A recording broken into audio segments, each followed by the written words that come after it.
Now, so what's your best? So like when you bring that up right there, what is your best strategy of dealing with that when a driver calls in about that? Because that's something that I ran into a lot.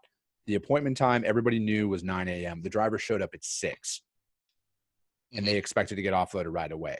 What is your bet? Like, do you have something in the verbiage on your rate confirmations that says, like if you show up early, you're not going to get unloaded, or how do you handle that?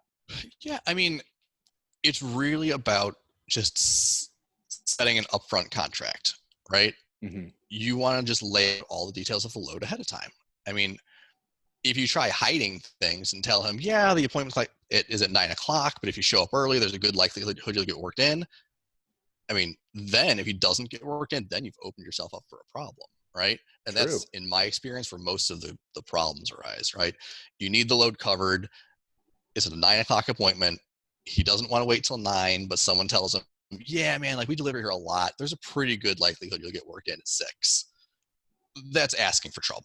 You Yeah. know, if you're up front with him, yeah, dude, appointment time is 9 o'clock. Could you get worked in earlier? I mean, maybe, but I can't guarantee anything until nine Yep. o'clock. Like it's a completely different story, right? If he's flying off his hinges at 6 o'clock in the morning the next day, you can refer back to that conversation and the rate confirmation saying, listen, man, like I told you the appointment was 9 o'clock. Yeah. You asked if you get worked in. I said I couldn't guarantee anything. Yeah. So here we are.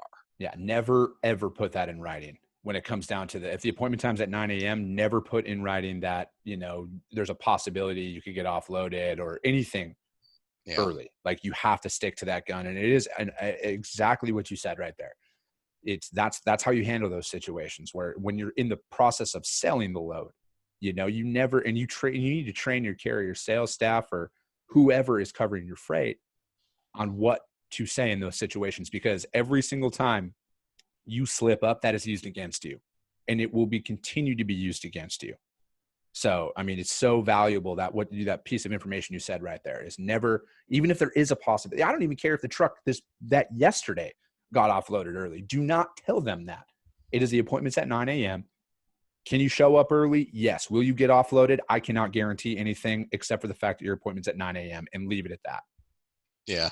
Yeah. I mean, I'll fudge it a little more sometimes. Like I'll tell them the hours and I'll say, hey man, they open up at 6 o'clock in the morning. Mm-hmm. But like, again, emphasize, I can't guarantee anything until 9. If you want to chance it, balls in your court, buddy. Yeah. By all means, they won't get pissed if you show up. Yep. I don't know if they'll unload you. No, it's true. That's true. Yeah, man. It's, I can't tell you the amount of hostile conversations I've had to have in my career due to my own stupidity, because that's what it boiled down to. So I tried to overpromise. I thought that I was saying the right thing, because I was like, oh, I want to sell this load. I want to get this covered. And then I open up and I just overly expose myself, overpromise, underdeliver. Everything that is wrong with freight brokers is what I used to do when it came down to that sometimes.